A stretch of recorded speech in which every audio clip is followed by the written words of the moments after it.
pagsisisi, nasa tiyempo. Hindi lahat ng pagsisisi, tinatanggap ng Diyos. Pakinggan mo sa 1:24 ng Kawikaan hanggang 30. Sapagkat ako'y tumawag at kayo'y tumanggi. Aking iniunat ang aking kamay at walang makinig, kundi inyong iniyuwi sa wala ang buo kong payo, at hindi ninyo inibig ang aking saway. Ako naman ay tatawa sa kaarawan ng inyong kasakunaan. Ako'y manuluya pagka ang inyong takot ay dumarating. Pagka ang inyong takot ay dumarating na parang bagyo, at ang inyong kasakunaan ay dumarating na parang ipo-ipo, pagka ang hirap at hapis ay dumating sa inyo. Kung magkagayoy, tatawag sila sa akin, ngunit hindi ako sasagot. Hahanapin nila akong masikap, ngunit hindi nila ako masusumpungan, sapagkat kanilang ipinagtanim ang kaalaman at hindi pinili ang takot sa Panginoon. Ayaw sila ng aking payo, kanilang hinamak ang buo kong pagsaway. Kung napapansin mo, kapatid, ang sinasabi ng Diyos sa talata, tumawag ang wika ko, tumanggi kayo. Inunat ko ang aking kamay, ayaw kayong makinig, walang nakikinig. Iniiwi niyo sa wala ang buo kong payo. Hinamak ninyo ang aking pagsaway. Ako naman ang tatawa sa kaarawan ng inyong kasakunaan. Manunuya ako pag ang inyong takot ay dumarating.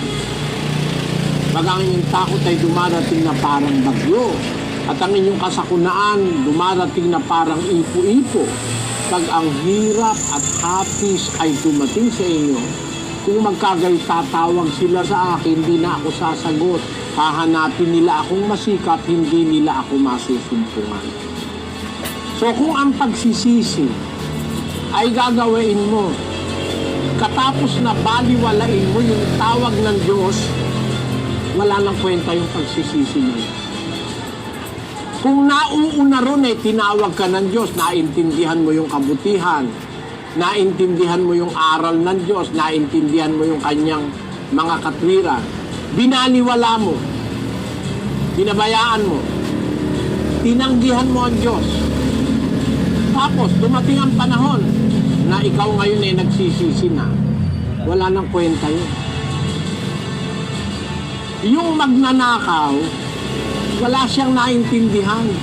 Yung ipinako sa krus na kasama ni Kristo, sa buong buhay niya, di niya narinig si Kristo. Sa buong buhay niya, wala siyang malay sa aral, basta't nabuhay siyang magnanakaw. Pero bakit siya napatawad? Kasi nung maintindihan niya, nagsisi siya.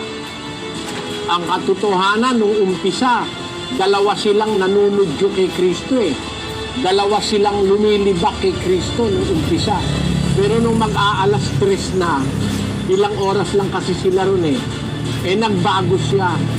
Napatunayan niya si Kristo nagsasalita ng totoo. Kaya nagbago siya, humingi siya ng tawad kay Kristo. Naging dapat siya sa kanyang pagsisisi. Kasi noon niya lang narinig yung aral ng Diyos, noon lang niya nakita yung totoo. Pero kung halimbawa, pinakita sa'yo ng Diyos yung totoo, narinig mo yung katwiran, tinanggihan mo, binaliwala mo, hindi mo pinansin, lumipas ang maraming panahon, gumagawa ka pa rin ng mali. Pagkatapos ngayon, nung mamamatay ka na, saka ka magsisisi, ibang usapan na yun, kapatid. Ibang klase na yun. Parang si Esau, no? Si Esau, gumawa siya ng kasalanan sa Diyos. Matagal na panahon niyang ginawa yung kasalanan niya, tuloy-tuloy siya, hindi siya nagsisisi. Nung mamamatay na si Isaac na kanyang ama, saka siya nagsisisi. Hindi na siya pinatawad Pakinggan mo sa 12:16 ng Hebreo.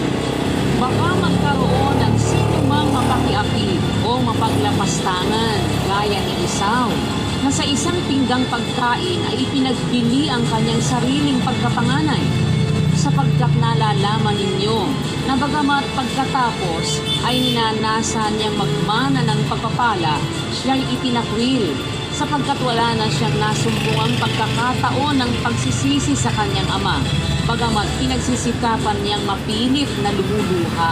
Kahit umiiyak pa siya, hindi na siya nakakita ng pagkakataon ng pagsisisi. Kasi maano siya eh, mapaglapastangan siya sa aral ng Diyos. Ipinagbili niya yung kanyang pagkapanganay, yung sabi ni Pacquiao. So, yung pagsisisi ni Esau, walang nagawang mabuti sa kanya yun. Kapatid. Ano po ang ibig kong sabihin?